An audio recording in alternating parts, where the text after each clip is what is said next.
Good evening. Welcome to Shepherdstown. My name is Michael Gann, and I will serve as the moderator of tonight's program. If you could please do us a favor and silence your cell phones or other devices, we would appreciate it. And most importantly, thank you for being here with us tonight, both in person and on the live stream, to celebrate the 250th anniversary of the Postal Service. And even though I have been privileged to serve as General Counsel to the National Rural Letter Carriers Association for over 30 years, I am not biased. I am a supporter of the Postal Service, but I am also a true cheerleader for rural letter carriers, for rural delivery, and for the NRLCA, which is co-sponsoring tonight's event, as well as tomorrow morning's program at the Byrd Center at Shepherd University. And it's no coincidence that we are holding these events here in Jefferson County, West Virginia, because this is where rural delivery began in 1896. And no celebration of the Postal Service would be complete without recognizing the incredibly important contributions of rural free delivery to our nation, culturally, politically, and economically. The Postal Service is stronger because of rural delivery, and our country has prospered because of rural delivery. And tonight, our speakers will illuminate these points from a variety of perspectives. We will begin our program with a welcome and introductory remarks from Don Maston, President of the NRLCA. President Maston, with roots in Delaware and California, has had a distinguished postal career spanning more than 3 decades. In that time, he has served the union in just about every role possible. And most recently, as national president, he led the union through a successful contract negotiations during a time of, and this is an understatement, significant transition. We will then hear from our 3 distinguished speakers, and tonight's lineup is quite impressive. First, we will hear from Dr. Allison Basilinsky, who is a curator of the National Postal Museum in Washington, D.C. Dr. Basilinsky has a PhD in American Studies from William & Mary, a master's in history from UNLV, and a BA in history from Northeastern. Dr. Basilinsky will discuss the origins of rural delivery and how it transformed the lives of rural Americans.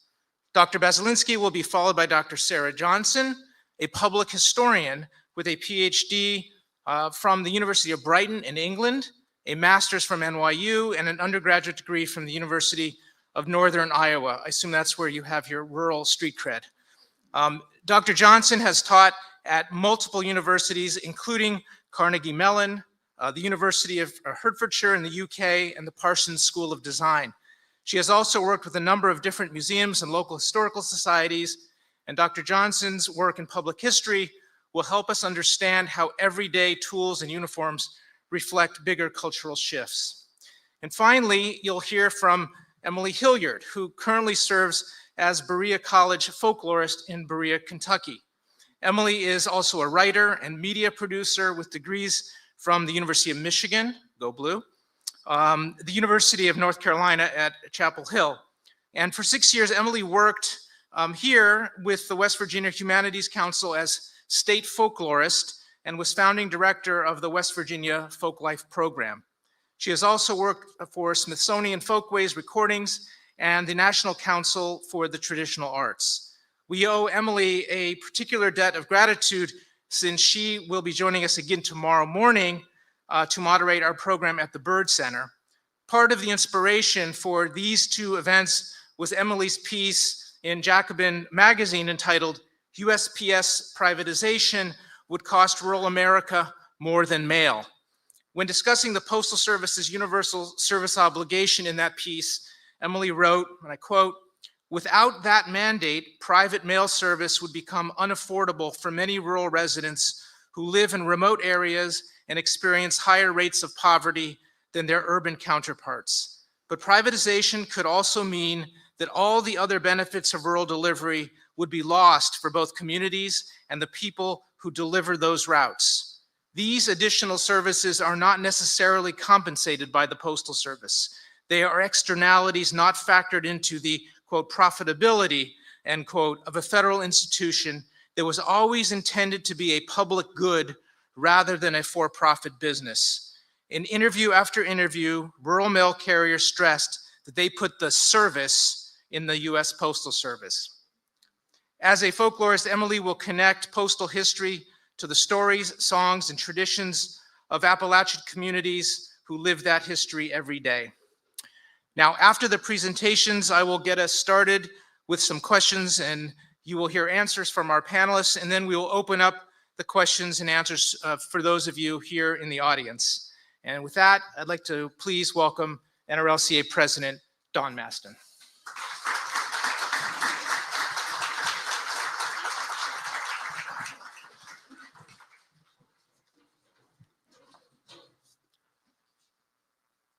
Good evening, friends and fellow supporters of the Postal Service. Here with us in person, and to all rural carriers across the country that are tuning in for this special NRLCA event. It's an incredible honor to welcome you here tonight to this historic town of Shepherdstown in the heart of Jefferson County, West Virginia, the birthplace of rural free delivery, and a fitting home for our celebration of the 250th anniversary of the United States Postal Service. 250 years ago, when Benjamin Franklin became the first Postmaster General, the Postal Service was founded not just as a means of delivering correspondence, but as a lifeline in the beginning days as we formed our democracy. It was designed to connect citizens across distances, provide equal access to information, and unite our growing country. That mission has never been more vital and has never been more under threat than it is today. We gather here in West Virginia for a very specific reason. In 1896, just a few miles from where we stand, the very first rural free delivery route was launched in Charlestown. It was a simple but revolutionary idea that people in rural America should receive mail at their homes, just like people in cities. That every address mattered, that every person mattered. That principle, universal service, remains the heart of the Postal Service. It binds the country together and is what rural letter carriers, generation after generation, have brought to life through their daily work, driving miles of country roads, delivering not just mail, but medicine, ballots, news, and connection to our rural communities. Tonight, as we look back at our past, we must also contend with our present. I cannot remember a time when our union has faced so many potentially profound threats, from attempts to privatize our institution, to the sudden resignation of Postmaster General, to proposals in Congress that would gut retirement benefits and undermine public service, all in the name of profit. These challenges strike at the very idea of a public postal service, and they disproportionately threaten the communities we serve, rural, remote, often forgotten. But we are not powerless, and we are not alone. That's why tonight matters. When we began planning this event, we knew we needed to do more than just hold a ceremony. We needed to tell a deeper story. That story lives not just in legislation and labor contracts, but in the culture and communities that grew alongside our mail routes. That's why we brought together some remarkable voices here tonight to help us reflect on this legacy. As Michael indicated, you'll hear from Allison Bazylinski of the Smithsonian National Postal Museum, who will show how rural free delivery didn't just bring mail, it transformed the lives of rural Americans. You'll hear from Dr. Sarah Johnson, whose work in public history helps us understand how everyday tools and uniforms reflect bigger cultural shifts. You'll also hear from folklorist Emily Hilliard, who will connect our postal history to the stories, songs, traditions of Appalachian communities who live that history every day.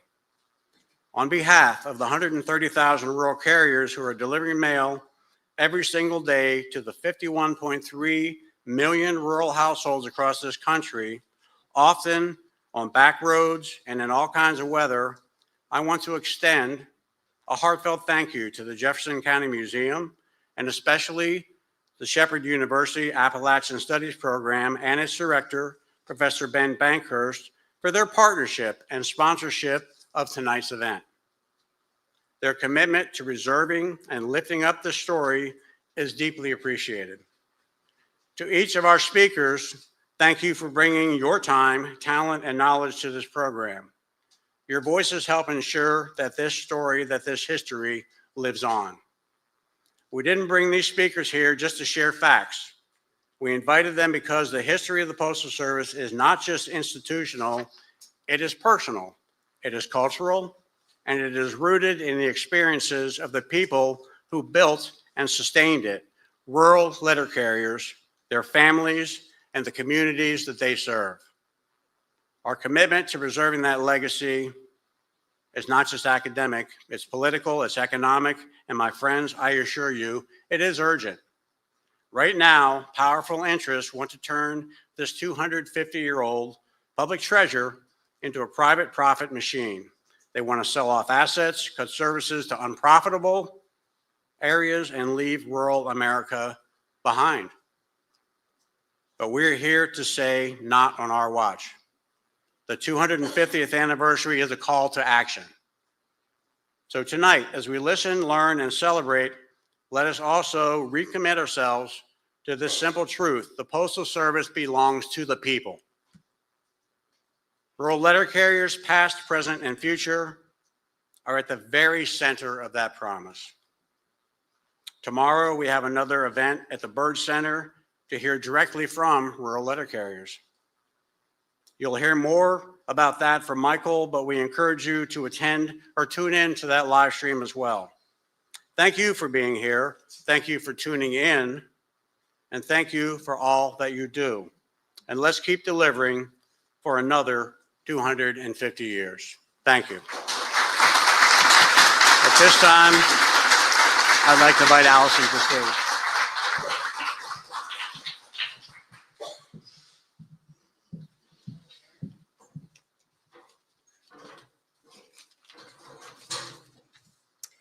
Thank you, Dawn, and thank you, Michael, for that introduction. I'm thrilled to be here. Big thank you to the NRLCA. As they mentioned, I'm one of the curators at the National Postal Museum, and this is an area of interest for me. I, like Sarah, actually grew up in Iowa, so that was most of my childhood into my adult years. Actually in grad school as well, we had a great rural post office and a rural delivery route. And that was my favorite post office to visit because they were just always so welcoming and so nice. So I thought I would start off my presentation with this image of this stamp that commemorated the 100th anniversary of rural free delivery. So bringing together the stamp and the history sides of my position in our museum. This is a 32-cent stamp released on August 7th, 1996, Charleston, West Virginia, and it was in conjunction with the National Rural Letter Carriers Association 92nd National Convention. I love the image on this stamp. I like that it was commemorated in this way, and that's something that is held at our National Museum because rural delivery has been so important to the history of America. It fundamentally changed the lives of countless Americans in the early 20th century, which is what I'm going to talk about, but also since then.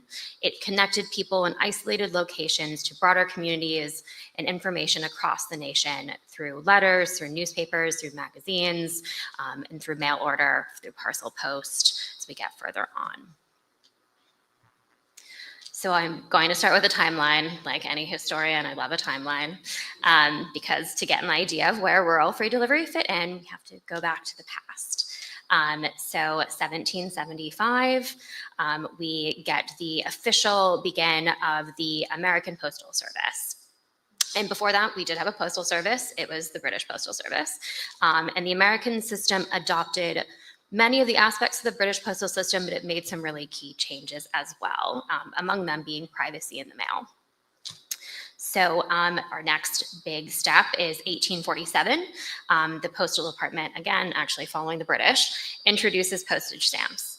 And prior to stamps, mail was paid for on receipt, and the cost was dependent on the number of pages you were sending and the distance the mail traveled. So with stamps, mail becomes a lot cheaper and more accessible, and patrons just paid a flat fee up front, simplifying the system for postal employees and for people sending mail. So the next step, 1863, we get free home delivery is first introduced. And prior to this, and this does continue in rural areas, people had to go to the post office to pick up their mail, or in some cities, people would pay an extra fee to have their letters delivered to their house. So the idea with free home delivery in cities was that everything went to your door, you didn't have people crowding the post office, and you're not paying these extra unnecessary fees. So by 1887, a city previously was over 50,000 people. By 1887, it just needs to be a town of 10,000 people, and they become eligible for free home delivery. So by 1890, over 450 cities had free home delivery. However, that might sound like a lot. There were approximately 76 million people in the United States, and half of those people lived in rural areas.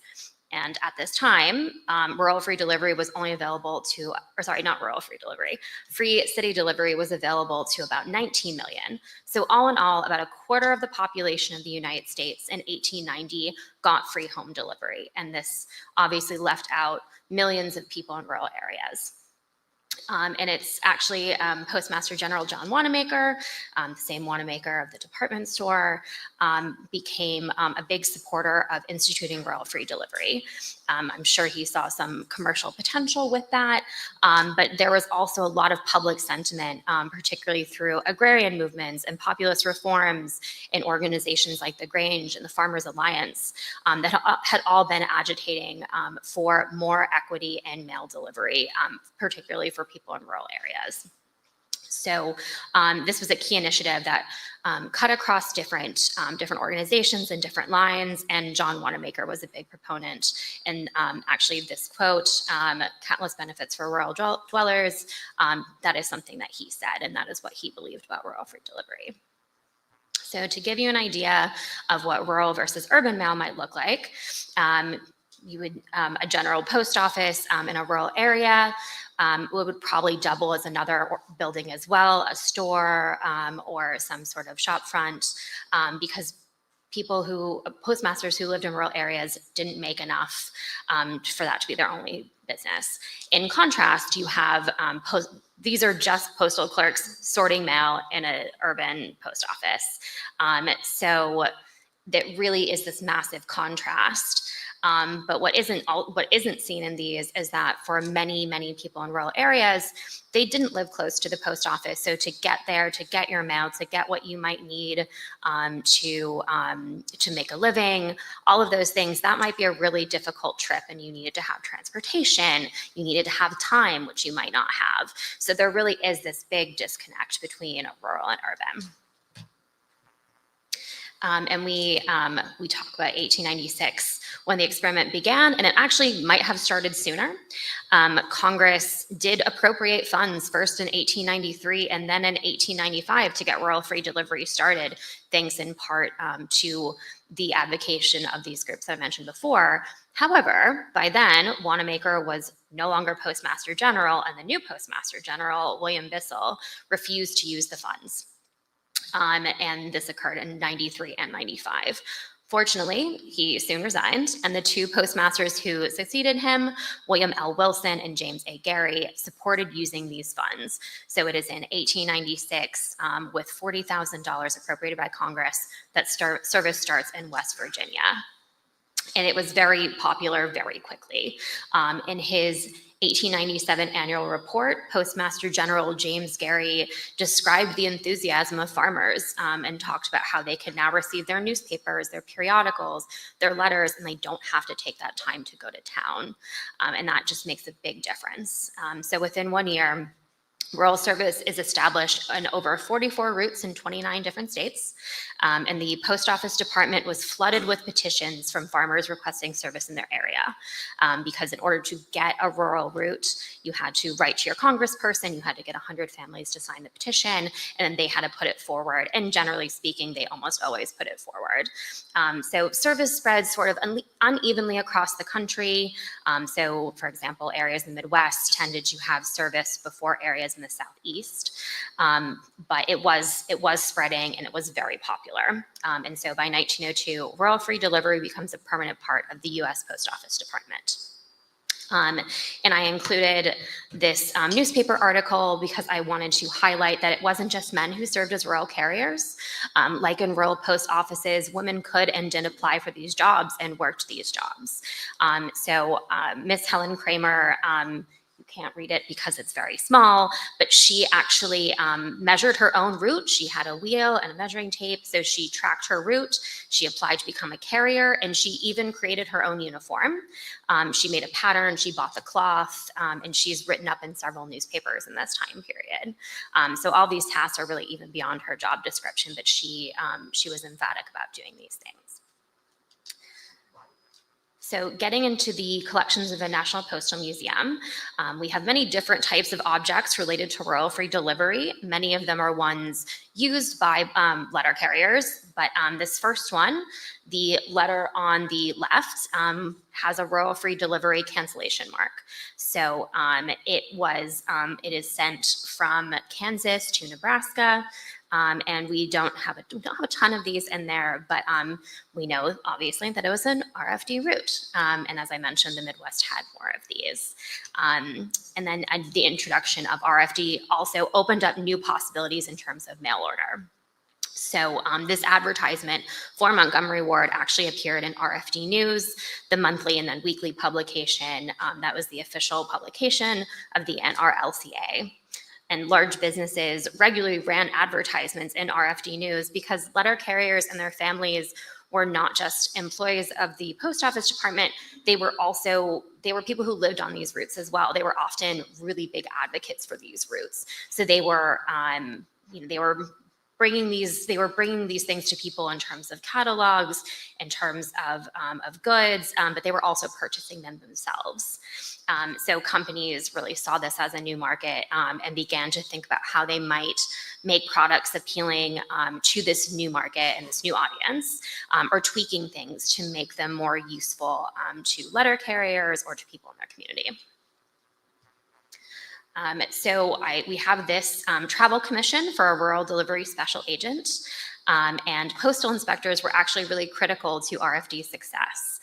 The department assigned inspectors temporary duty as special agents, which made them responsible for determining the practicality and even design of RFD routes. So as I mentioned, you had to apply for a route, you had to have signatures.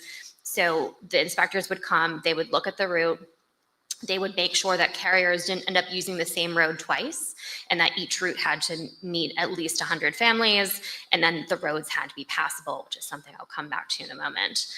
So after they would review the proposed route, agents sent their notes back and their notes and their route maps back to department headquarters in Washington, D.C., and that was ultimately where the decisions were made.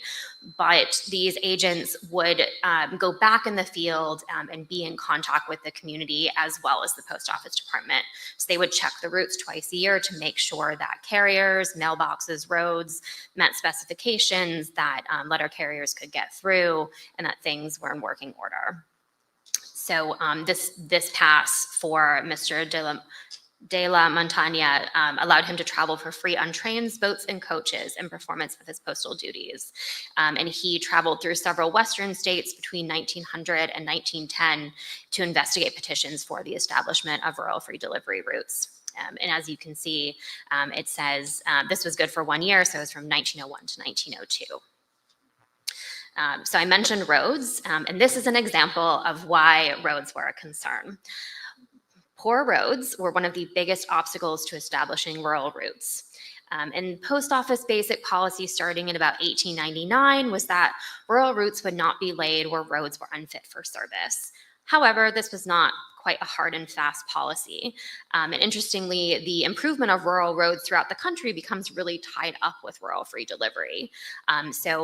In RFD News, there's a lot of articles that are asking patrons to report on road conditions, and letter carriers would keep track of this as well.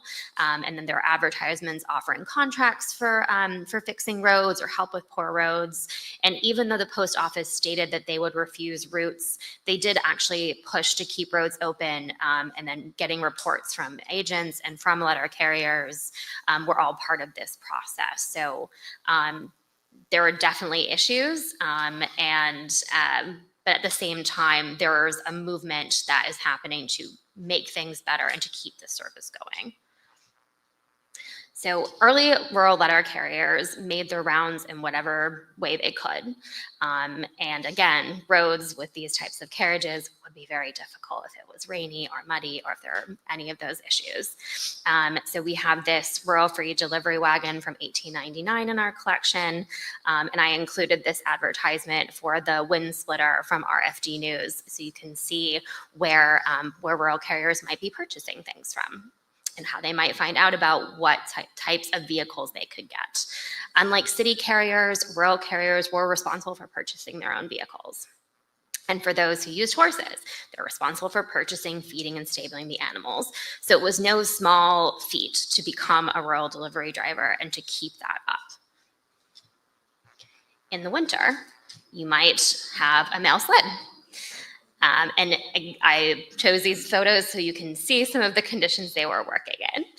During winter months, if you could afford to get a second vehicle, or if you live someplace that had a lot of snow, this might be a good bet. And there are later Model Ts that they're a little bit past this time period, but they also have the tracks for snow as well. So this rural delivery sled, it was probably built by local craftsmen in New Hampshire, and it was put into use in 1900 while the service was still in its experimental phase. So if you're in cold weather and you're getting a sled, you also need to keep warm. And here we have a foot warmer that was used by rural letter carrier Arthur J. Benson, and he delivered mail in his enclosed wagon. So he purchased this heater a short time after he started as a rural carrier on October 29th, 1917. Jumping out of my time period, but it's such a good photo. And he worked as a letter carrier for 48 years. And then he donated this object to the museum. And you can see that there is also an advertisement for a very similar heater in RFD News. So RFD News, again, bringing together things that a letter carrier might need, and then also things that their family might need as well. Although rural carriers have never been required to wear uniforms, this did not stop companies from advertising them, which is fascinating because they did not need to buy them. So I kept finding in RFD News advertisements from different firms advertising official RFD uniforms. The marketing techniques included articulating the sophistication of the uniform and how you would look and the importance of handling the nation's mail. And they would put in words like regulation and official into their ads. And we unfortunately don't have any examples of these older uniforms. We do have several cap badges, which again, not required. But many of these RFD badges, people might want them so if you don't know anyone near you, they know who you are, they know what you're doing, and they had this strap like on this one so you could keep it onto your hat and it wouldn't fall off. Oh, sorry, I forgot about this. I'm going to the advertisement on the far right. These are spring belts delivery robes, and we do have these in the collection. So on the far left, we have this automobile and driver's road, and it does have spring-loaded sort of contraption around your waist so it could keep you warm and keep you dry. It's in not amazing condition right now, but at the time, it probably would have been very helpful. So these were used by Forrest W. Crookham, who started his early career as a rural free delivery driver out of Roseville, Illinois. And he began working in 1915 and was still working a route when he donated this item of clothing to the Smithsonian in 1960. So he described wearing the driver's robe during the horse and buggy days, saying, quote, "It has a spring loop that fits snugly around your waist, and as you would rise up or lean over to reach a mailbox, the robe followed you and always stayed in place. As for your feet, there were 2 pockets, shoe-shaped, at the bottom of the robe, and if necessary, it was possible to walk to some extent with it on. It was a godsend to me, as before wearing it, I froze or frosted my feet every winter."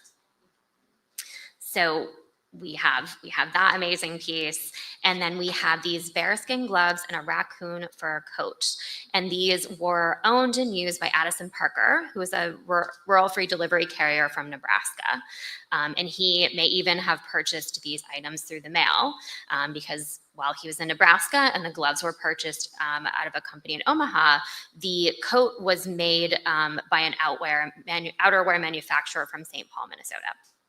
So either he traveled or he might have ordered it. We're not sure. We don't unfortunately have that information, but it is far enough that I can make some guesses.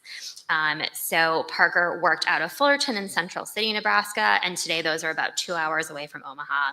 So even that, getting to Omaha to pick up those gloves, that would have been a real trek.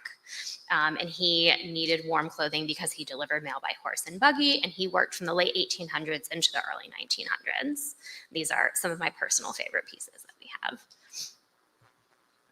So in addition to bringing mail and to bringing newspapers, RFD carriers also really brought the post office to their customers. They brought cancellation stamps with them, so they could mark letters. They would carry stamps with them, and this advertisement is showing a traveling supply cabinet. So it's saying, and the ad reads, "If you knew what a convenience these cabinets are for the rural carrier, you would mighty soon have one." And this would have maybe been something that they could use to carry all their supplies, and that way their customers and their community didn't have to make that trek themselves. On the left, we have this RFD cancellation device. So what would have marked the letter I showed you earlier. And it is a rubber stamp die affixed to a flat lid of a pocket-sized case. So when the case was opened, the rubber stamp was already inked and ready to use. So you're not messing around with an ink pad. Another thing that rural citizens had to think about was getting a mailbox. They initially had to supply their own mailboxes, and at first there were no real standard sizes or shapes. So we have this wooden mailbox from Delaware from the late 19th or early 20th century, and then you start seeing more high-tech models. So this postal box signal was designed specifically for use by rural free delivery customers, and some designs had flags of different colors, so like one to show the carrier when mail was ready to be picked up, and one to show the patron that a delivery had arrived. And this was meant to save time for carriers who had long rural routes, and then patrons walking to a potentially empty mailbox if it wasn't by their house, which it might not be. And then to secure these boxes, we have a series of RFD locks in the collection. And so if your mailbox was not necessarily in sight of your house, there might be a cluster at the end of the road, it might be a little bit of a walk, you would use a lock such as this to secure your mailbox. And finally, I wanted to end on another one of my favorite objects. I keep saying favorite objects, but this is for shipping bees. So shipping of agricultural products really blossomed as a result of the introduction of rural free delivery, and then the 1913 start of the parcel post service. So this rectangular wooden container is for shipping queen honeybees, and there are 3 partial cancels on the other side. So 2 holes at the end were sealed during transit, one with mesh wire and the other with a sugar candy plug. And then when the cage is introduced to the hive, the bees would work their way through the candy plug and the queen is released. So I will end on that and just say again that I in my own research and working as a curator and as a historian, it is really evident how much rural delivery has meant to the people of this country and how much it changed this country in the early 20th century. And that just wouldn't have been possible without this history. So thank you.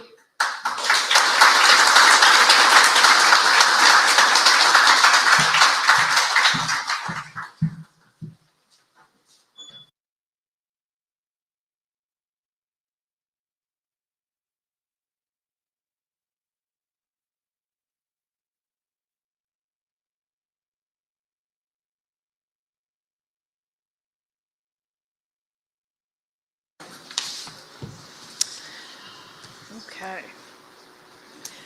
Thank you, Allison. That was amazing.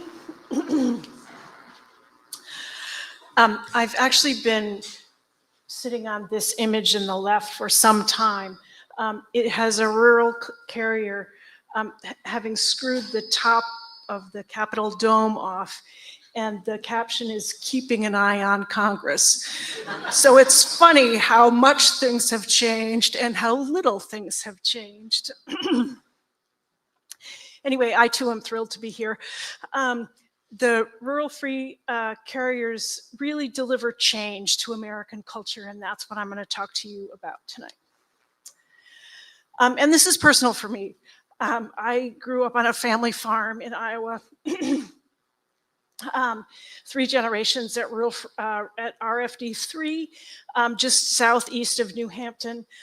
So we were consumers of mail order from 1920 to 2006 when my parents moved into town. And that really sparked my interest in mail order history that I would go on to explore at an academic level and write my dissertation about that, my doctoral thesis. I just thought I'd throw in some of my own personal ephemera. The letter on the top is addressed to me, though my name is spelled incorrectly, and it's from the Conservation District, where I won 3rd in a speech contest when I was in the 7th grade. Thank you very much. So anyway, the land, I think, had a deep impression on me. And then I went on to talk about academically and teach about department store history. And John Wanamaker was an enormously successful department store owner in Philadelphia. And he had a much more global vision.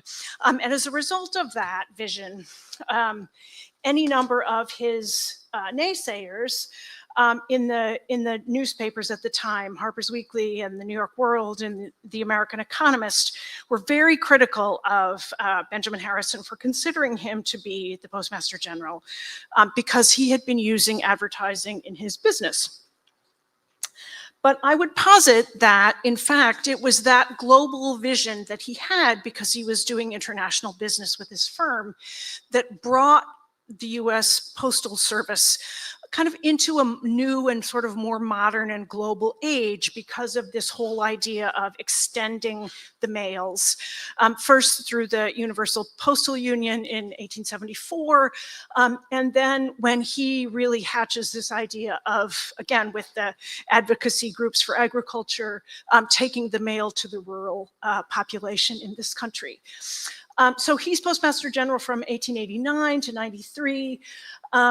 And again, I think he was certainly a very savvy businessman, but it was that vision that I think gets us to think more seriously about investing the money, which was an enormous amount, to reach coast to coast and get rural free delivery to all Americans.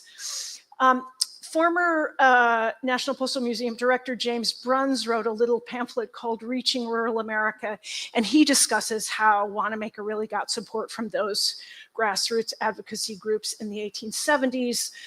And he was certainly expanding his own company's use of the mail in that sensibility and in the, let's see. Oh, shoot, oh no, I've killed it. Well, anyway, in the ad, ladies can shop by penny postal card. And as a result of that, we get again, we get a lot more mail in circulation as more and more people begin to get national newspapers and magazines and the advertising that they contained.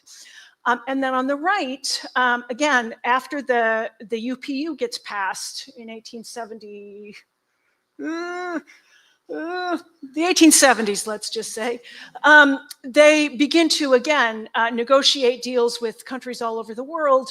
And there's a little ad for the Leeward Islands there where he negotiates a contract. So the irony is that you can actually send and receive a package from a foreign country that's bigger than 4 pounds, but you can't receive one nationally until parcel post gets passed. And that will add a lot more to your routes as well. There's so much that has been written about postal history, some of it by carriers or children of carriers, and some by, in fact, people who worked within the post office department itself. In this, the Rural Free Delivery book that was written by Perry Heath and published in 1899 cites the various routes. But the point is that daily mail delivery significantly increases newspapers, and the local newspapers and the business that they do, the subscriptions that they can sell as a result of that, increases exponentially in this period of time, as do the national magazines. And then, of course, the advertising that was within those increases the mail even more. And this is, on the right is, again, the list of the early routes from the Postmaster General's annual report. All right, on we go. And the amount of pride in the service, I think, is really obvious when you look at the visual representations that we see in this, as rural free delivery really begins to take root. This one is the RFD carriers in front of Bucyrus, Ohio. And there's so many postcards of post offices as a real point of municipal pride. And this one was not used. It had a divided back, so it was after 1907. And then these are carrier cards. Carrying the mail, still carrying the mail on route number 4, which is a little joke there. But in that case, there's a whole industry that springs up as a result of this, the RFD printing house in Logan, Ohio. And again, it tells you that you can get a dozen of these cards for 10 cents, 25 for 15 cents, or 50 for 25 cents. To give to your patrons, for the holidays or thereabouts. And the nearer slide that's signed Arthur is again a different variation on the same theme. That one has an undivided back, so before 1907, and is addressed to J.O. Seeley, RFD 4, Middlebury, Washington, with a 1-cent Benjamin Franklin stamp. And this one, this real photo postcard, Kodak actually sold postcard cameras that would, the picture then could print out onto a postcard size negative and be mailed. This one actually was not mailed. It was carried outside of the mail by the carrier and signed, let's see, Season's Greetings, written by Arthur Durr in McGregor, Iowa. And again, he's actually handing the mail off to somebody, to a nice consumer there on the right. Although the real photo postcard has been nearly destroyed in this case. So again, the extent to which newspapers in towns of all sizes increase their subscription rates is fairly significant. And this article from the New York Times in 1905 reflects that. 50 new daily papers, rural free delivery responsible for the demand in Iowa. A fair amount of this talk has been drawn from some research that I did that was funded by the State Historical Society of Iowa, looking at opposition to rural free delivery and parcel post. And that article will be forthcoming soon. There was a guy called Colonel Emery who wrote for an advertising publication a column called Embracing the Farmer's Wife. I don't know if this is what he had in mind. But these postcards, there was a number of these postcards, and any number of them have, initials written in on the couple. So the point here is that, again, what rural free delivery does is it brings outside influences to what had been relatively isolated farm families that had existed more or less the same. And it advances culture significantly, and in ways that sometimes farm families became culturally uncomfortable with. So it's interesting to see, to me, how that works its way into American culture in ways that we will continue to chart. And then one of the things I've been working on mail order for most of my career, and I didn't really think it was still possible to surprise me. But I found examples of rural free delivery stationery, which again also I think reflects this whole idea of pride that you're on this new, very modern route. I have a couple of examples of the stationery on the left. Letters again from the first decade of the 20th century. And the example on the right is actually a new acquisition for me. And it's from Maine. So, and in a completely different graphic layout. But this, again, the same sensibility that you can fill in your route number and personalize it. This was also the golden age, or what's called by postcard collectors the golden age of American postcards. And postcards acted, again, delivered on a daily basis, to really kind of cement and solidify social relationships and communication among family members and friends, kind of like text messages do today.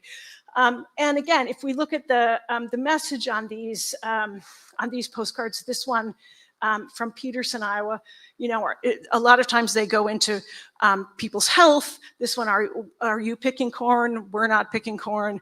So they're not particularly deep messages. And quite often they'll say, why haven't you written? Write or come and visit.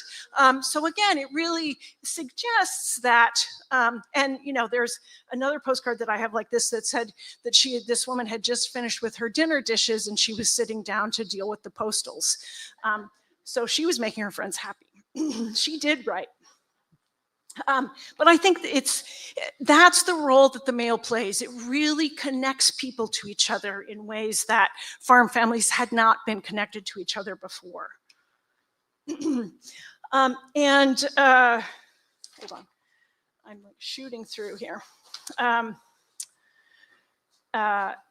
This is an example of the Montgomery Ward catalog from 1904-5, where a fairly famous American illustrator and artist called Isaac or Ike Morgan does the cover illustration. Again, pretty prominent farm family here illustrated. So Ward's, it contracts him to do this cover instead of just having it done in-house, which I think, again, also speaks to how successful mail order becomes. And if you look in the background, Ike Morgan has pictured their rural free delivery mail carrier there and this family getting their mail, probably waiting for their mail on the porch. I'm not going to bore you with statistics, but I'm just going to give you a sense, since I cut out the Sears material, the Sears Roebuck. Sears sales increased. In 1895, they sold $750,000 worth of goods. In 1900, they sell $10 million worth of goods. Wait for it. In 1907, they sell $50 million worth of goods. That's a whole lot of packages. And you couldn't send correspondence within packages. You had to send postal cards, because if you sent writing in a package, it went at the first class rate. So all of the correspondence went through postals. At one point, when the opposition to this, driven largely by rural the small town merchants, they say, well, or the mail order companies get together and say, all right, we will actually ship your goods in a plain brown wrapper. But it wouldn't have really worked, because the mailmen or women would have known who was getting, who was actively participating in mail order commerce because of the money orders and the postal cards that they would be getting. So there was really no fooling people. And then the post, again, in about 1903, the post offices were, some of the post offices were posting lists of the people on the rural routes that the local merchants said was an unfair advantage to mail order companies, because then they could send agents to copy that material. This is an example of that same kind of complicity, where Montgomery Ward is sending a letter to Zonas King in Blockton, Iowa, rural free delivery route #1, congratulating him on his new role as the mail carrier, and just letting him know that Montgomery Ward was a solid company. And what the mail order companies would do was they would offer trips and tours to Chicago. So the complicity between mail carriers and the mail order companies was a surprise to me. Anyway, let's just put it that way. And then when Parcel Post passes and takes effect January 1st, 1913, the rates of packages again exponentially increase again. And this is a postcard that was done by a publisher in Exeter, New Hampshire, called Frank Swallow. And he does all kinds of these really funny satirical postcards. This one with the 200-ton Parcel Post truck with oversized goods, and the two delivery agents there. And he would swap out the names of different towns. And there's also a card in the Kurt Teich collection in Illinois that has a postmaster and his assistant. And the caption is something like, "It's taken us so long to read through the postals, now we have to inspect everything that's come in the Parcel Post packages." So there really were no secrets in small towns in terms of who was using the mail to get their goods. And that creates some cultural tension. This is actually an award-winning advertisement for a tailoring company that was done by Joseph Chenoweth, and won a national advertising award in 1921, and actually was exhibited in New York City for the winners that particular year.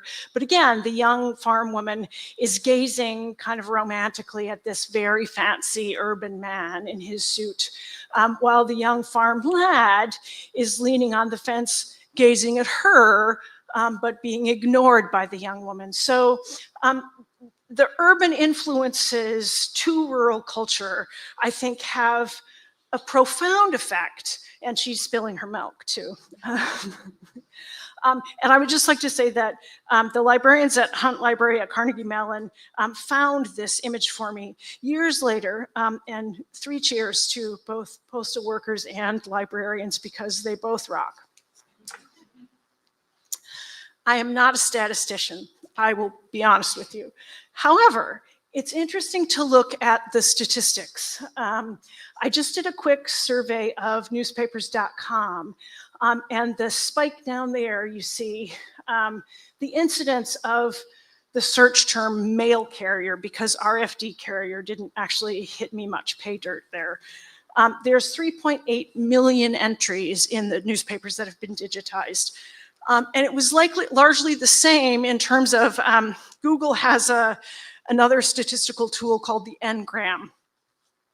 And it follows the same sort of pattern of incidences of the term being used in all of the material that's been digitized in Google Books. So again, giant spikes exactly where you would expect them in the early 1860s when the cities get delivery, and then particularly when rural free delivery comes into play. This is a real photo postcard of a play that was put on in St. Paul, Minnesota in the 19-teens at some point. I think what's important about rural free delivery is that it winds up diffusing its way through American culture and turns up in, again, a lot of the cultural forms that we see. So we have drama here. And when I did that survey through newspapers.com, the amount of very dramatic headlines, I just want to share a few of them with you. One of them is "Saw Lady with Mrs. Keys. Mail carrier testifies against nurse on trial for murder." 1917. "Diamond in chicken's crop. Wife of former mail carrier finds it." Says shot pierced plane. Dr. Christmas tells of attack on flying mail carrier. 1912. Poison after April joke. 1912.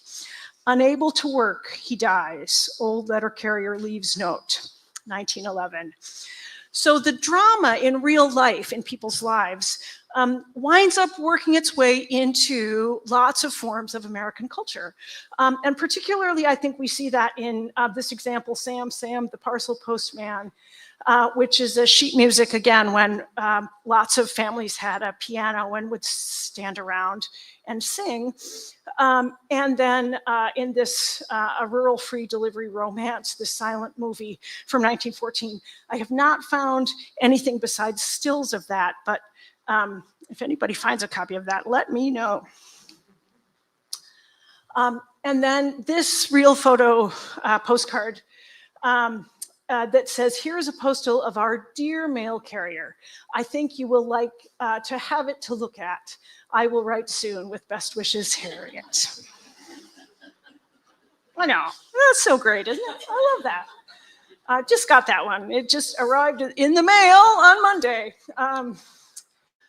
And I'd like to end with what I think of as the magic of the mail, because some friend's son, Tom, in about 1999, Tom was 5, and he would play mailman, and he would borrow one of Mary's bags, one of her tote bags, and put on a little cap and take their junk mail and sort of deliver it to family members. And I think that the magic of putting a letter in a box and it arriving at its destination, sometimes hundreds or thousands of miles away, is really fairly extraordinary. And this, I'd just like to leave you with this image, which is an 1893, again, sort of novelty postcard, where if you pull the tab up of the mailbox, there was a little circular for fittings. I think it was actually plumbing fittings. Thank you very much, and thank you for your service.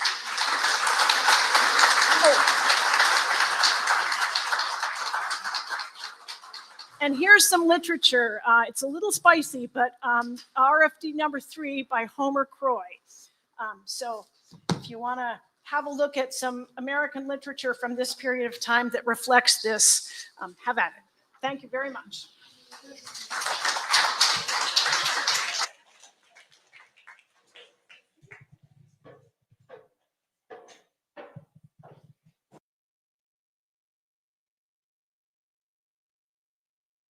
Hello, thank you all for being here tonight, and to the NRLCA and the Shepherd University Appalachian Studies Department for hosting this. It's a real honor to be here. Like Don said, my name is Emily Hilliard, and I'm a folklorist at Berea College in Berea, Kentucky. And in 2021, I received an Archie Green Fellowship from the American Folklife Center at the Library of Congress to conduct an occupational folklife documentation project with rural postal workers in the Appalachian regions of Kentucky, North Carolina, Ohio, Virginia, and West Virginia. And these interviews, photos, videos, and other materials became part of the American Folklife Center's Occupational Folklife Project, which documents the experiences and culture of American workers. And as we know and learned about more in Allison and Sarah's presentations, Central Appalachia, and more specifically right here in Jefferson County, was the birthplace of rural free delivery, beginning in 1896. Prior to that, those who lived in rural areas, which was over half of the country's population at the time, had to travel to the post office to send or receive mail. And RFD was that effort by the Postal Service to ensure direct delivery to every household in the US. So my initial inspiration for the project that I did came 77 years later from a 1973 Sesame Street segment called Mailman in Appalachia. Has anyone seen this, or do you remember it? Maybe, yeah, maybe a few. So I would like to play that for you now. It's pretty short.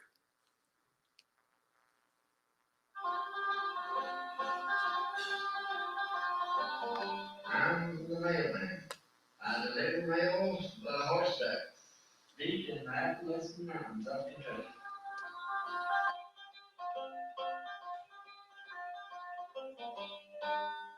The road is rough. You can't get through it without walking or going horseback. And it's too far to walk when I ride a horse. People wait for me. They know the days I'm coming, and they all glad to see me come. Get their mail.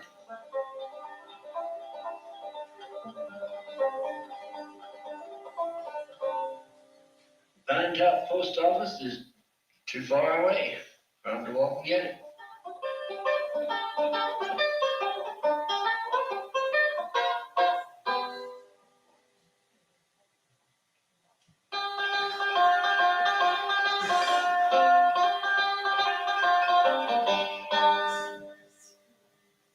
I carry mail Monday, Wednesday, and Friday. Winter, spring, summer, and fall.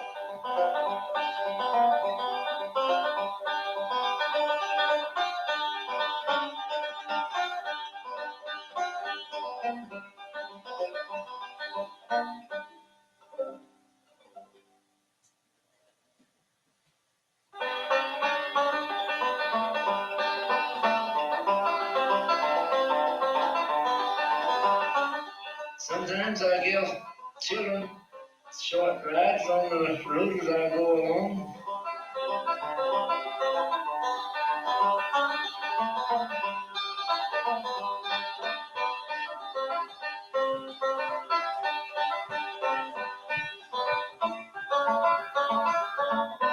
Then I have to go on. It's a long mail route, 18 miles through these mountains. I have a long way to go.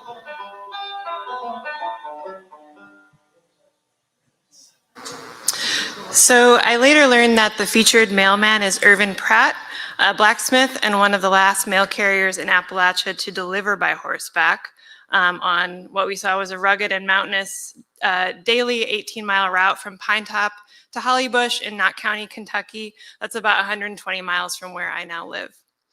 So the clip shows how Pratt was an important lifeline for his community members who may have lacked transportation to make the trip to the Pine Top post office themselves, relied on mail delivery of goods and supplies to their mountain homes, and may have been awaiting news from their loved ones serving in Vietnam. There is now a monument to Pratt in the Knott County seat. So I wanted to understand more about the daily work of a rural mail carrier and the role they play in their communities today in the region where I live. So while mail carriers are no longer delivering by horseback in Appalachia, though apparently there are still some routes in the Grand Canyon that are still using animal power. Okay, confirmed by the Smithsonian historian. So 50 years later, rural mail delivery to communities in the region and across the country is just as important, if not more so. So here are some realities of rural mail in the US today.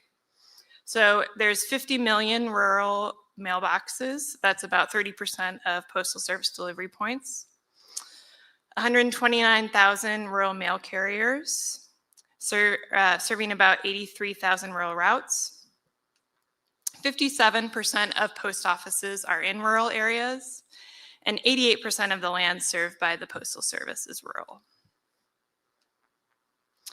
And here are some demographic considerations in rural America today that make rural mail service invaluable. So compared with urban areas, as you can see, the population in rural areas is older. It has more needs in terms of disability, poverty, and access, making rural mail delivery crucial for the rural population to pay bills, receive life-dependent prescription medications, communicate with loved ones, and for the last mile delivery of shipments that FedEx, UPS, and Amazon are not willing to offer. Rural mail also offers secure, well-paying union jobs in rural areas. And yes, 22% of rural areas lack sufficient broadband coverage, making the mail even more important. So some realities of the rural letter carrier profession: they operate a post office on wheels. So they sell stamps, accept and deliver mailable matter, offer change of address and other USPS forms, and sell money orders. So in this way, they are effectively roving hubs of federal services in rural areas.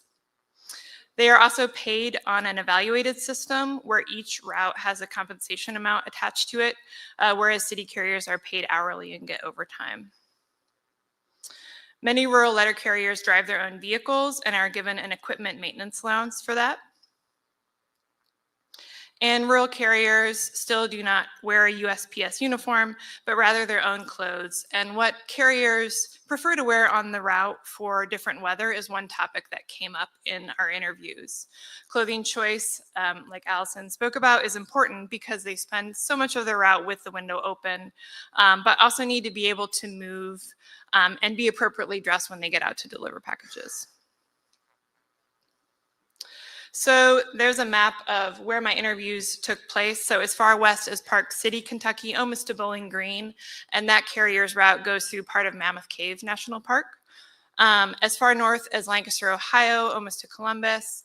As far east as Elkins, West Virginia. I didn't quite make it out this far. And as far south as Warrensville, North Carolina.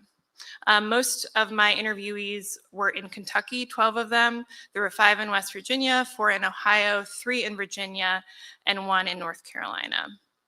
And I interviewed 11 women and 14 men, though the NRLCA reports that 57% of rural mail carriers are female. And here's a selection of a few of my interviewees. So there's Stephanie Endicott from Louisa, Kentucky. She drove an 80-mile route, and she's a recently retired 30-year rural mail carrier and the former Kentucky Rural Letter Carriers Association president. Jeremy Precer from French Creek, West Virginia. He drives a 70-mile route with 600 boxes, and he's a 6-year rural letter carrier. Nancy Roten in Warrensville, North Carolina, who drove an 80-mile route with 500 boxes, and she served for 20 years and is retired. And Brian Grimm from Fries, Virginia, who drives a 65-mile route with 680 boxes, and he's a 28-year rural letter carrier. He's also an old-time fiddler and a sheep shearer. And I found that a lot of the rural mail carriers that I talked to, or several of them, were also musicians. Or they might farm, the family farm.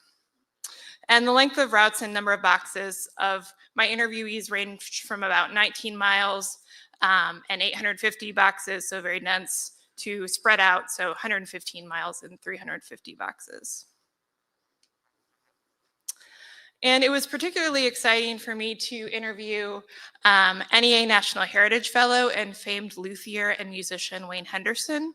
So though he has made guitars for the likes of Eric Clapton, Gillian Welch, and Doc Watson, what not everyone knows about Wayne is that he carried the mail in his home community of Rugby, Virginia for 32 years, beginning in 1969. And Wayne said that when he was growing up, the local carrier held an esteemed position in the community and was a resource who could assist with writing official letters and navigating other business.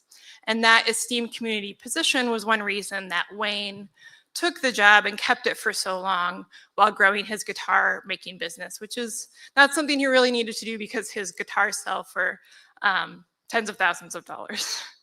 And Henderson's first postmaster had been a rural carrier on horseback, and Wayne remembers delivering 2 mailboxes that were at horse height and often had a lot of spiders in them.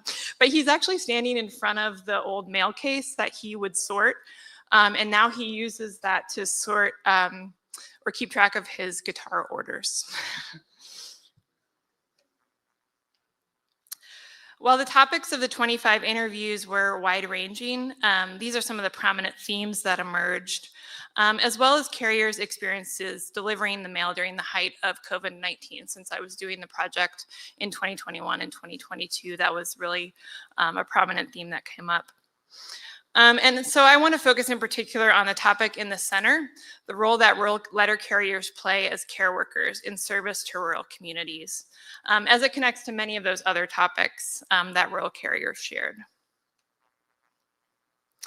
So when I asked carriers about what they liked the most about their job, their top answer was number 1, their customers, and 2, being out on their own in a beautiful place. Byesville, Ohio carrier Joy Lucas sent me these photos she had taken along her route in fall and winter. And carriers also talk about the animals they see and sometimes interact with, for better or for worse, along their route, from wild mink, fox, bobcats, bald eagles, and bears to domesticated animals and livestock. But it's not just an appreciation of the beauty of the rural landscape. Because rural mail carriers are driving the same roads day in and day out, that means that they know these rural areas intimately.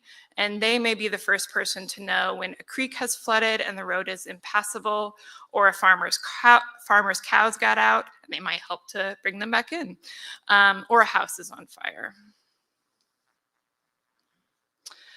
And like I said, their relationship with their customers is the number 1 thing that rural letter carriers liked about their jobs, and what retired carriers say that they miss the most.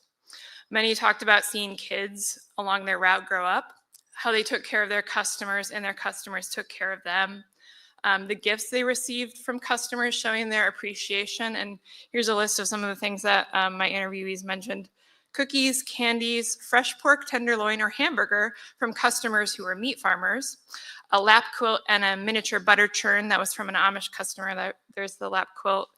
Antifreeze for the mail carrier's car, gloves, canned goods, which included relishes, green beans, vegetable soup, homemade bread, knitted scarves, cupcakes, washed apples, fresh farmed eggs, cold bottled water on a hot day, or hot chocolate on a cold day. For some of their customers, particularly elderly folks who lived alone, their letter carrier was the only person they saw and talked to each day. And what all this amounts to, and what I think is the most important takeaway from my project, was how rural letter carriers serve as care workers in their communities. That is where many find the most satisfaction in the job, and which provides a crucial service for rural communities. This is a very human function and something that could not be performed by drone delivery or more automated services. So I'll give you a few examples. Carrier Karen Button, who was holding up the lap quilt, she had a letter to deliver, and it turned out to be from a dementia patient at a hospital in Louisville. And that was to an address on her route that was no longer in existence. But because Karen had been delivering the route for so long and grew up in the community, and her house is actually on her own route, she remembered that people who used to live at that non-existent address were related to another household on her route. So she delivered the letter to them. And they were the cousins of the patient who had written a letter to her now deceased parents.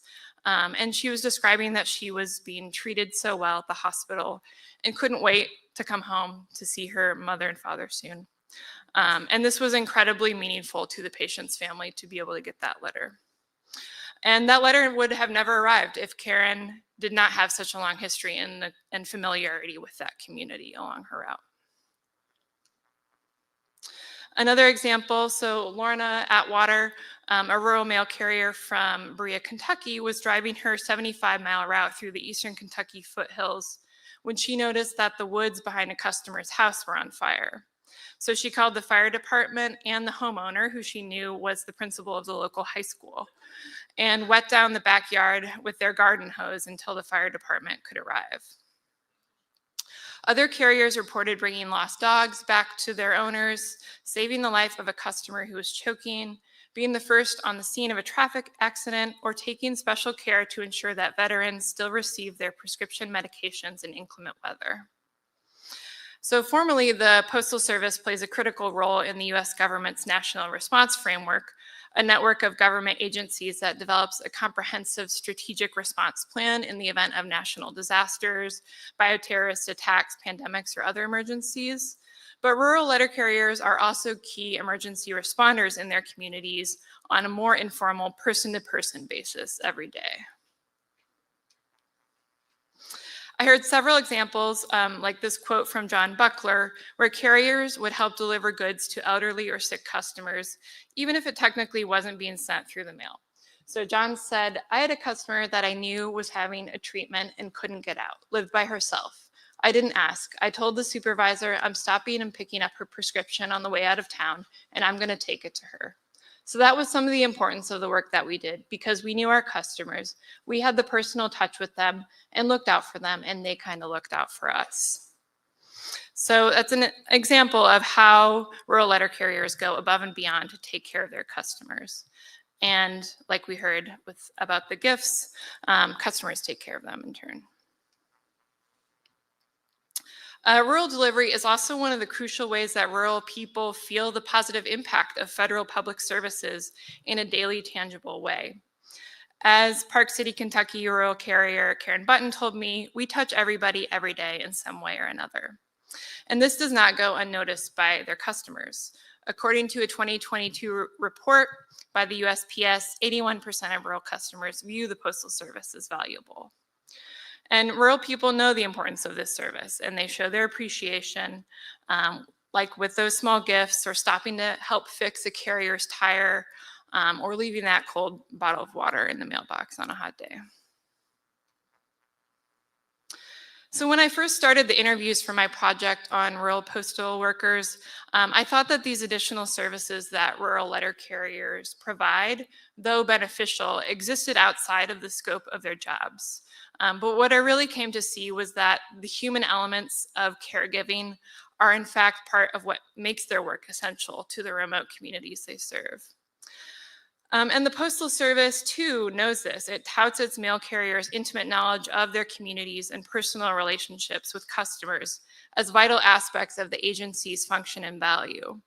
A 2020 white paper published by the Office of the Inspector General argues that the Postal Service, or that it is the Postal Service's roots in every community, unmatched address information, and carriers' extensive knowledge of neighborhoods from coast to coast that makes it an essential player in federal response efforts. And then mail carrier Kay Foltz put it this way: people out here by mail is how they still pay their bills. Everything important to them comes in the mail. I deliver a lot of medication, so it is important. It's not just for the mail. There's a lot more to it. It really is a service that if people didn't have, I think our country would be a lot different. Thank you.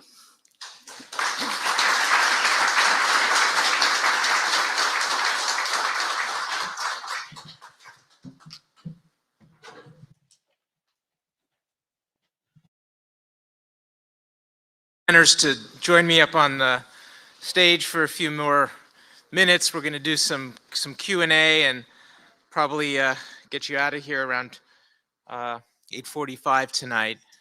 Let me just say it's been my honor to be associated with this program, but there was a lot of work put into doing this, and I want to do a special shout out to Ian Gold, a special consultant to the NRLCA. And also wanted to recognize that the entire NRLCA National Board is here, except for one who's recovering from illness, but we are just pleased to have all of you here as well. And honestly, as a former American culture major in college, tonight is unbelievable, and I'm just so pleased that we've been able to do this. I think I want to just start with one question, and then I want to open it up to all of you. And it's something that you said, Emily, in your most recent remarks. There have been study after study, survey after survey by Pew and Gallup, and the Postal Service always comes up on top of those lists as the most trusted U.S. government agency. And through all of your work, for all of us here, do you have any insights that you can share about, why that is? And I'll let anyone start and maybe get a couple responses, and then we can begin with some audience questions. Anybody? Okay, yeah, I think it's working. Yeah, I mean, I do think it is, like I said, that daily, tangible way that especially rural people feel a positive impact of the federal government. It might be they're paying the federal government and they might not see the impact of their taxes or other ways that the federal government might benefit their life, but they know when the mail comes. And so I think it is that daily interaction, but also that relationship with their mail carrier. It has a personal face, not just kind of like a bureaucracy that is abstract and they don't know how that functions. So yeah, I think it is that kind of outreach into communities and personal interaction that makes it something that Americans see as positive and valuable. Yeah, I'll kind of add to that an aspect that a lot of people don't think about or don't realize is when we have disasters, be it 9/11 or whether it was COVID or anthrax, the different things that we've gone through, the normalcy that is brought back to the communities and when people feel that, everything is going to be okay, is when they see the rural mail carrier out there again, delivering the mail. There's that familiar face out there. There's a sense of, okay, everything's going to be fine because they see them day in and day out. And it brings that back to home. And sometimes when the world was a very unsettling place. So that piece of it also plays into why, I'll speak for rural letter carriers, why they're so beloved and well-liked by the customers. It's not only that, it's the other actions that they take and all the things that we've seen up here tonight. Anybody else? I think it's relationship building. It's the continuity that somebody comes to your house every day, over years, and sometimes multiple generations of families that carry on that tradition. So absolutely, I think it's about personal relationships. Absolutely. Yeah. Personal relationships, the building of community, everything that they said. I think I see it in the historical record and the objects we have at the museum, whether that's the 1960s, whether that's the 1910s. I see the same themes that Emily is seeing today, and those have held true for the past over 100 years. Yeah. We do have some time for questions. I thought I saw a mic in the audience. Maybe it's still there, maybe it's not. But do we have any audience questions for our panelists? And if we do, if you can just stand up and wave your arm and I'll recognize you, and you're going to need to speak real loudly. Maybe we do have a mic. Thank you. And just maybe say who you are and ask away.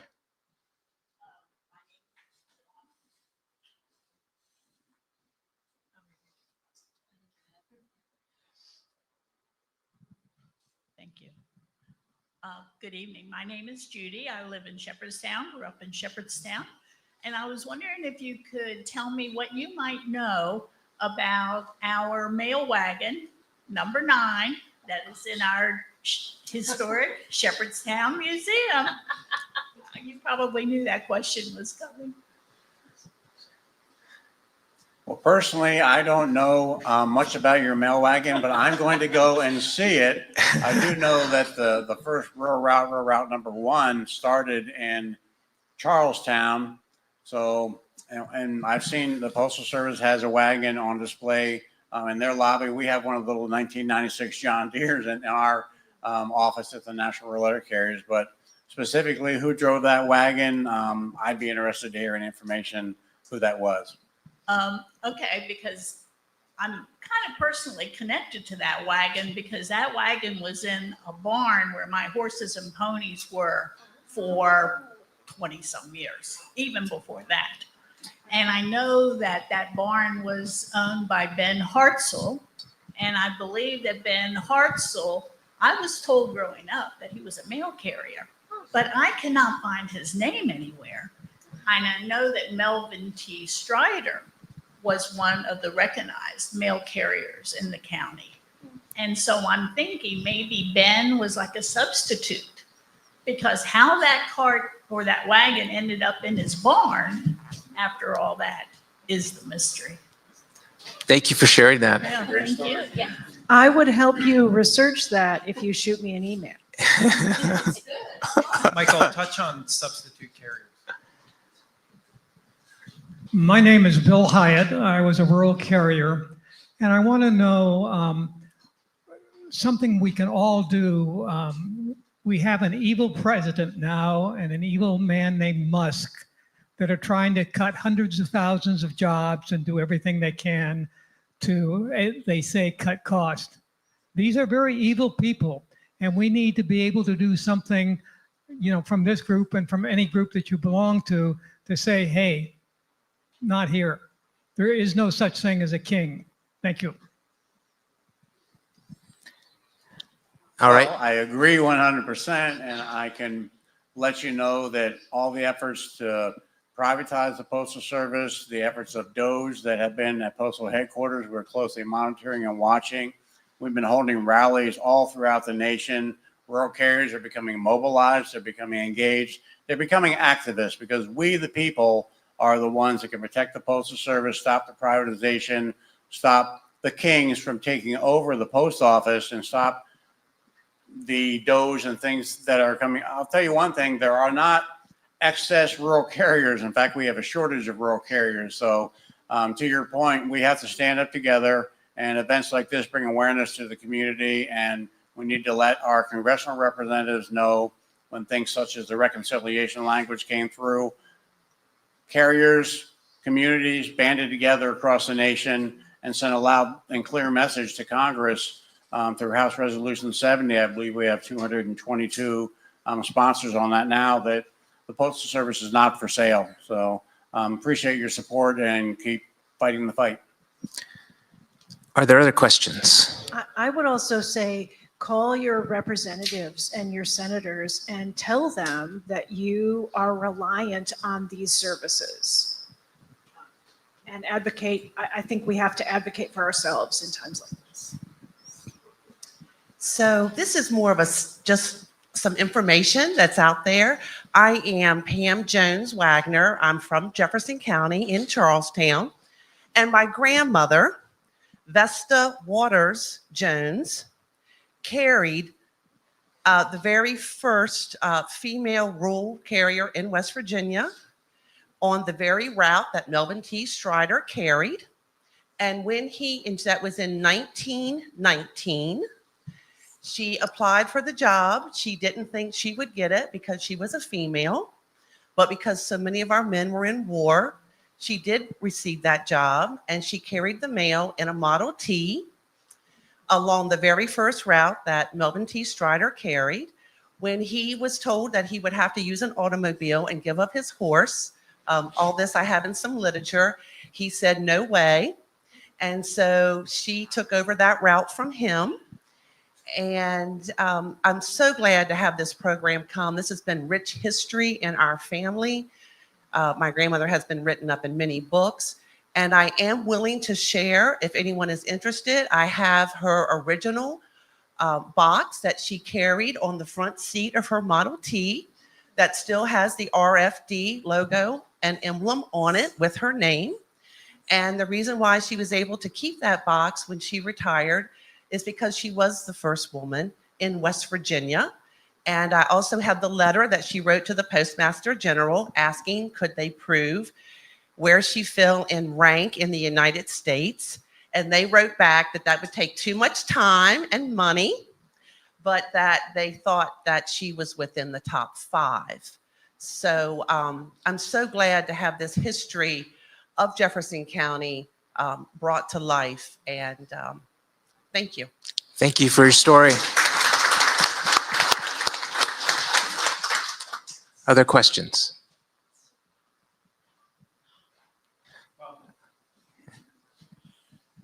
Just a couple of little notes. Wild Bill McGinley from Pennsylvania. I remember we were going to a convention south of Tennessee. We stopped at Pigeon Forge, and we had rural carrier shirts on, and we stopped at the woodwork shop, and the guys were making wagon wheels and stuff. And the one guy came over and he thanked us so much that his parents still lived in Appalachia, and the mailman had to read the mail to them. And that was something he did extra. James Bruns and I, we were many years in touch. We built the 1896 wagon for rural free delivery for the 100th anniversary when we were down in Charlestown. And he helped us with that. And he also said, now the first one the Smithsonian put out there sign was a white one. And that was the original, official white was the original colors.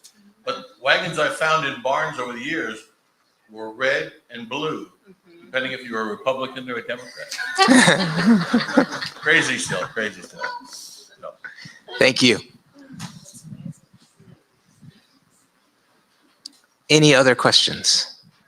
Let me ask one additional question to the panelists. We've been talking a lot about history, and we've been talking about the past, and it's been so incredibly educational, and we thank you all so much for being here. But if we can think about our history and think about what may be coming next, is the past a prelude to the future? What if you had your crystal balls, and as President Maston said, we want to have a postal service for another 250 years.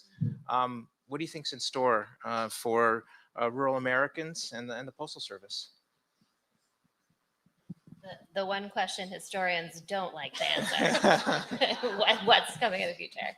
I mean, based on the past and seeing the response to rural delivery and the place of rural delivery in our communities and that lifeline that's only gotten stronger over time.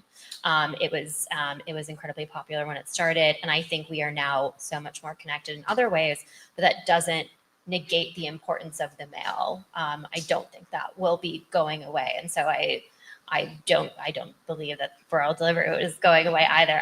That isn't something that I would predict. How that will change, I don't know that, but I think that it is because of that, how things have evolved over the years, that we are now so connected in terms of its place in our communities. Yeah. Any other thoughts? Don? Yeah, I'd like to just add in that the future of the Postal Service, we have a new Postmaster General for days now.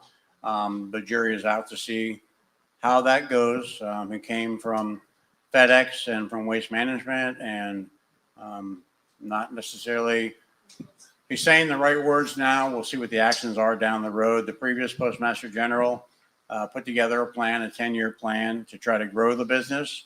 The new Postmaster General has committed to that, but we're going to be watching very closely to make sure that happens. One thing, a thing happened in time, and I've said this before, that's kind of ironic. We had COVID, that was a very bad thing, but a couple of good things came out of COVID. We all learned how to do Zoom, and it's become a normal way to communicate now through Zoom. We also, e-commerce blossomed, and people started buying everything through the internet, and as a result, rural carriers specifically are delivering a lot of goods and parcels to their customers and saving them trips to town, and Amazon. And I know personally from looking at my Ring doorbell at home, my wife gets her pile of Amazon parcels every single day. So I know that this is one thing, depending who you are, positive that came out of something bad we went through. So I see the future of the Postal Service being a parcel dominant business, a competitor in the market, and we're growing our market share. And that's really the future of what lies before us. And some of the delivery networks and the modernization that has been put in motion, we want to watch and make sure that that continues.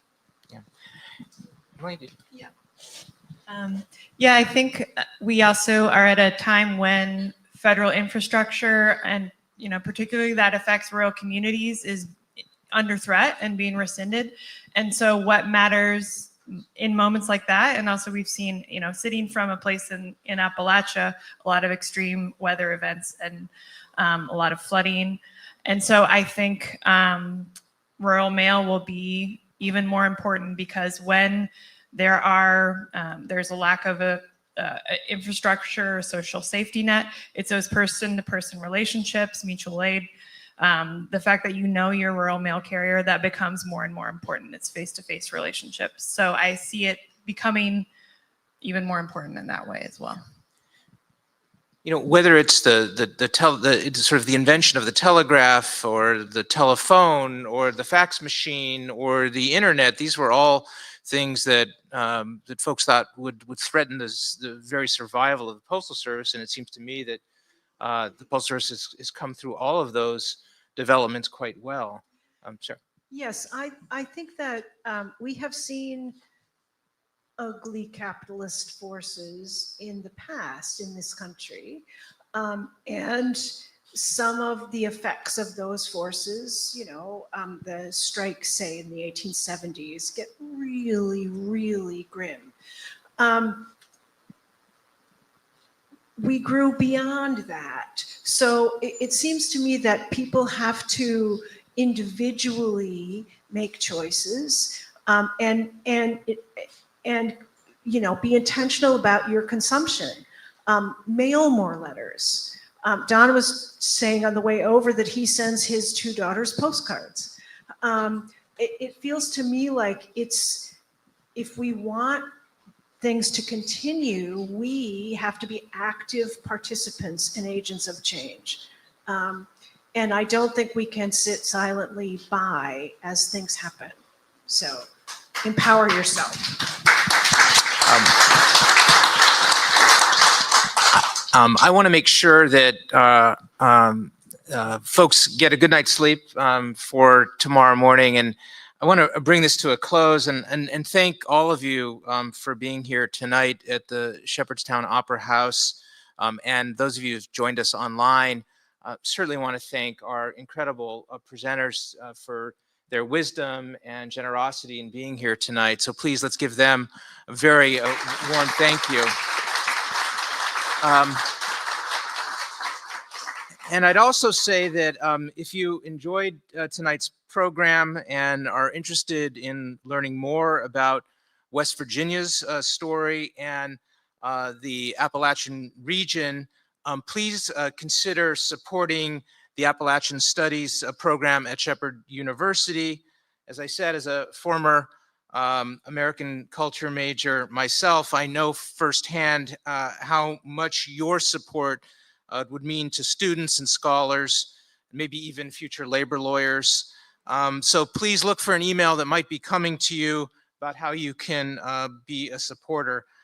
We hope to see you again tomorrow morning at 9 at the Byrd Center here in Shepherdstown at Shepherd University.